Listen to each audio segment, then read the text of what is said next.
Michael Rohatyn and Peter Yost are the directors of Drop Dead City. But I have to ask you, this is a story that happened in 1975. That's 50 years ago.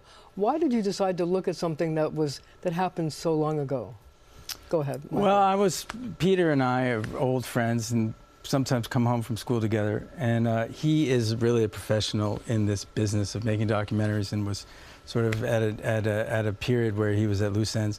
He said, what would be a good story? And I had just been talking about this with my ex, and that's how it came about. I said, well, you know, what about that story? Hadn't been done yet. There have been documentaries about so many parts of New York City history, but that one had sort of eluded filmmakers, and we then learned why, which is that it's extremely complicated and difficult, you know. What was the most difficult thing about doing it? I think getting the kind of balance between the accounting kind of wonky stuff of like the procedural part, the unions and the contracts and the different forces and the dynamics between federal and, you know, the technical stuff, and then having it be alive, having it have the character of New York in it, and honoring our interviewers, the people that we interviewed, many have passed away, but that we adored, and so it was hard to get that straight. Peter, what was the most difficult part for you? I think just seconding what Michael said, the complexity of the story, but not wanting to be bogged down in that. To do justice to how important this was, your question about why after 50 years, again, just adding to that, I think it's incredibly relevant today. It might seem like ancient history, but the same issues that the city and the country was wrestling with in the film about what does a government owe its people? Should the federal government help raise people up, or should people be left alone on their own? These are things that we're seeing playing out right now, and even just in these days, these weeks, with the current presidency, the antagonism between the federal government and certainly New York City directly, New York State, but the city, is the same thing. So to your point, there was great antagonism between then President Gerald Ford and New York City, and we're going to listen to just how antagonistic it was. Let's take a listen. Responsibility for New York City's financial problems is being left on the front doorstep of the federal government, unwanted and abandoned by its real parents. I can tell you, and tell you now, that I am prepared to veto any bill that has as its purpose a federal bailout of New York City to prevent a default. Now that was an iconic front page of the New York Daily News. Ford to City, drop dead. But what role did that headline have in getting people in New York to come together, to join together, disparate groups of people to come together to try to save New York when it was obvious that there was going to be no help from Washington? I think it's one of the great examples of unintended consequences, that they thought they were going to just make an important ideological point and let New York kind of go down, and it brought New Yorkers together, you know, in an unbelievably kind of powerful way. It is iconic for a good reason. It's just, as every headline is, it's a pithy kind of statement of the circumstance. It's not word for word what he said, and he kind of talked about that later in life, that he was a little bitter that he had been misquoted, but their headlines aren't known for perfect, you know, transmission of quotes, but the sentiment was 100% accurate, and it did bring New Yorkers together. How did you think it galvanized the city? I think it was a visceral, immediate moment. We have shots in the film just after that clip and we saw those guys in the bar kind of smoking their cigars back when you could do such a thing, and they were just horrified and shocked. And we have clips of people, just man on the street, person on the street interviews of just, that's it, this is going to cost, and one woman actually says, this is going to cost him a lot of votes, him being Ford. And in fact, soon after there was the presidential election, New York, which at the time could have swung either way, swung in the Democrat column. And for Jimmy Carter. For Jimmy Carter. And those votes, one could argue, and that headline, one could argue, significantly might well have cost him the presidency and put Carter in office. The great thing for me also about that headline is it's the Daily News. It was the way that New Yorkers kind of understood what was going on in their own community, their own environment, 3 editions, 4 editions a day.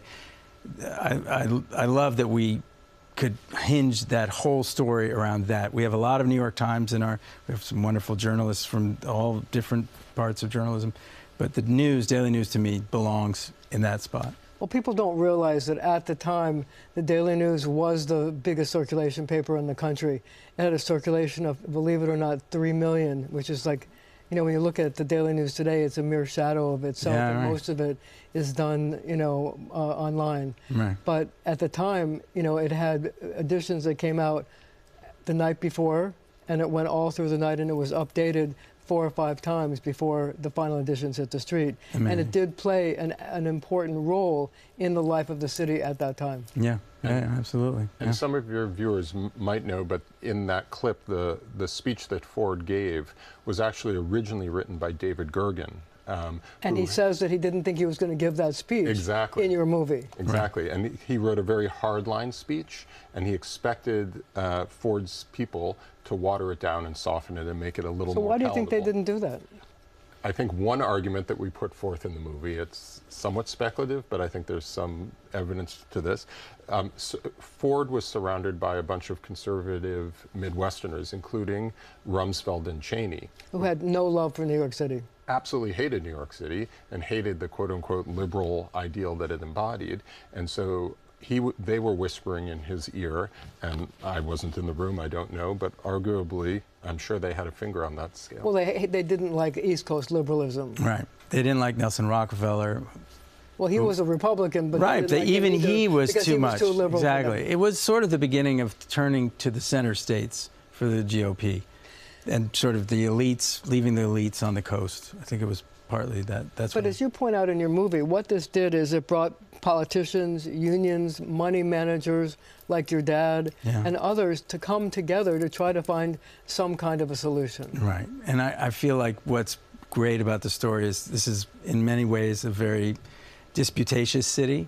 And this was very raw times in New York City.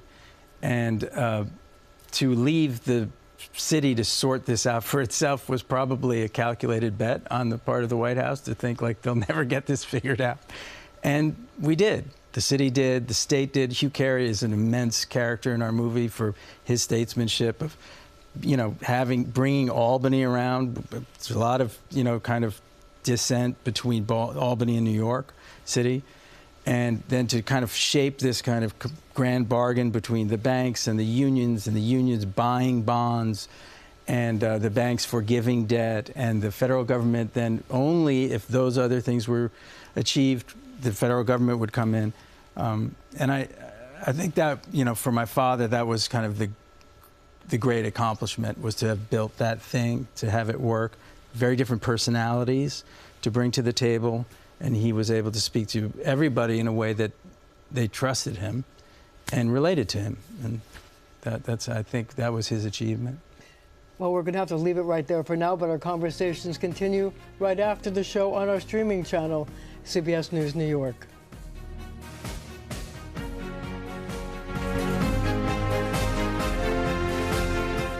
We are back with Michael Rohatyn and Peter Yost, and we're talking about the movie Drop Dead City. So what role did your father play in bringing all these disparate people together? I mean, you had Abe Beame, who was the mayor, who seemed to be, new on the job. You had Hugh Carey, who was also recently elected. Right. You had labor union leaders who were not too happy with having to give up some of their hard-earned money. And you also had money managers who it was a leap of faith to decide to believe in a city which up to that point hadn't shown much. Right. So what are your childhood memories of that? I remember my father kind of coming into his sort of public persona in a way that was unexpected for him. And one of the pleasures for me of making the film is sort of watching how early on, sort of April 1975, he's just been asked by the governor to see what you can do about this, because my father was very good at restructuring sort of distressed companies. and didn't think it was going to take very long. And you can see my father being kind of a little bit sort of almost bashful in front of the camera. And then within 6 months, he had this other kind of relaxed, very, very good communicator. Well, let's take a sure. look at another clip from the movie about your dad. Is there really any chance New York can recover?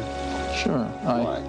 Because New York is still an enormous part of this country, and I think ultimately the country, the federal government, has to realize that you cannot have an industrially advanced culture without having thriving urban centers. So that was your dad, also known as Felix the Fixer. That's right. But when you were introduced to him now, 50 years later, what was your take on him and the work that he did in bringing the city together? I mean, it was a Herculean task. Yeah, the more we kind of dug into this film, the more respect, frankly, I had for them, for Felix, and that's not always the case when one works on a project. Sometimes it goes very much the other way. You dig into somebody and you start finding things. He actually, the more we looked at the subject, the more complicated and remarkable what he achieved was. And his ability to bring, as you mentioned, disparate groups together is very rare, and I think a great lesson for us today at a time where everybody seems to be in their own camps. Well, you know, the thing that's interesting about it is that he not only came up with a way to refinance New York City, but he established something called Big Mac, or the Municipal Assistance Corporation, which he presided over for years yeah. and determined tax structure, how much the city could spend. I mean, he was an unelected official Yes. who had determined I think that's a great point. How the city was going to go. Yeah. Talk to me about that. Well, I think that's a great point, which is that he was given extraordinary power, unelected. Many people resented that. And, you know, fortunately, he believed in government. He was passionate about the New Deal and about what government could do for people. And he loved this city. And so, you know, paradoxically, he was given this extraordinary power that was sort of an oversight power, but he was very much committed to making sure that the government worked well and that the people of New York were well served by the government. And his lifelong friend, if I may, was Victor Gotham, the head of DC 37, a major union, or one of the biggest major one in the city. biggest in the city. And DC 37 played a major role in bringing the other unions to the table so that they would agree to help buy out the city. And it's hard to imagine today, at least for me, a major finance person, or I don't mean to compare him to this, but somebody like an Elon Musk, a major corporate person who hops into government to quote unquote make change, being a lifelong friends with a union leader. It's almost beyond belief. And so his ability again to kind of straddle these worlds and put people first and to believe in government, not just tear it down, I think is a lesson. So, you know, you started out by talking about the fact that there are lessons to be learned today, what's going on in Washington and the antipathy you see people feel towards New York from Washington. And I wonder what the takeaway lessons should be for people in New York who are struggling to get some help from Washington and to see how it was done 50 years ago. Well, it's, you know, apples and oranges to some degree, but on the other hand, I think there's a lowest common denominator, which is New York has been in really difficult straits before. We've been up against it with the federal government before. And as Michael said, and as we were discussing, people have come together before, believed in government. We haven't thrown everything out with the bathwater and said, things are hard, therefore let's blow it up. We said, things are hard, let's get in a room, fight, and work it out and figure it out. And the pendulum does swing back. New York has done very well by many, many measures compared to the 70s, though it still has a lot of challenges. So basically what you two are saying is that New York has to look inside itself and try to find the solutions here in the city and in the state, and maybe bringing in some of the, you know, fiscal watchdogs and others who can help. Yeah, I think our movie, which is really broadly really about that 1 year and watching the city kind of react and confront this story, it's about also just facing what you're up against. Like, acknowledge where your problems are, don't gloss them over, and then come together and talk about it, fight, scream, yell. There was a lot of that. But I think like the pithy way maybe of putting it is that these guys came to realize that self-interest and public interest were the same thing, particularly for public unions. If the city goes out of business, we are all going out of business. And on some larger level, I think that's something that the city could still kind of think about. And also, they didn't fold. The city did not fold. Ford told them to go jump in the lake, as it were, as we saw in that clip, and they didn't. They made reforms, they made changes, they didn't ignore the problem, but they fought back, and they pushed back. So if people want to see the movie, how will they be able to see it? Well, we're in New York City at the IFC Theater for at least a week, which is the one that's downtown in Greenwich Village. And then later on this summer, we're going to be online we'll be in some theaters, I think, around the area for one or two nights. And then we'll be online at the end of the summer, and we're on Instagram as of yesterday. So here's progress. My last question. Do each of you have a favorite moment in the movie, or a couple of favorite moments? We'll start with you, Peter. Thank you. You're putting me on the spot. That's actually unfair because he has more time to think about it. It is. Exactly. A favorite, yeah.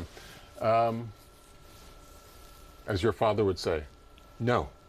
That's a great moment. That's a great moment. Excuse me. It's hard to describe. No, exactly. He did. And that actually might be it. What I just did a horrible imitation of was Felix Rohatyn at one point comes back. They're right on the cusp, hours, if not minutes away from defaulting the entire city and arguably taking the entire Western economy down the toilet with it. If this happens, he goes to Washington to have an emergency meeting with the head of the Treasury and other luminaries, comes back and stands in front of the press with 50, 100 microphones stuck in his face, and they say, do you have anything to report of progress back to the mayor, to the mayor?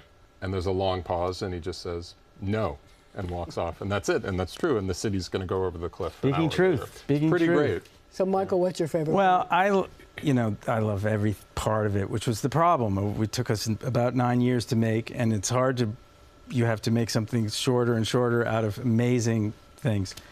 I really do love the sequence with Albert Shanker and the teachers' strike.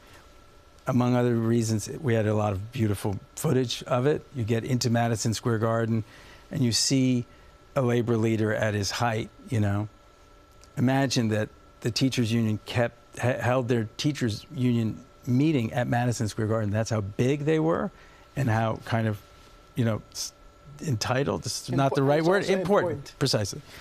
And he kind of personifies New York in a great way to me. He's sort of drowsy and kind of sort of a little bit sort of downcast, but strong. Brilliant. And he's just great. So brilliant. And brilliant, absolutely brilliant. So I'll throw that one out. Both of you, thank you so much for joining us. And thank you at home for joining us as well.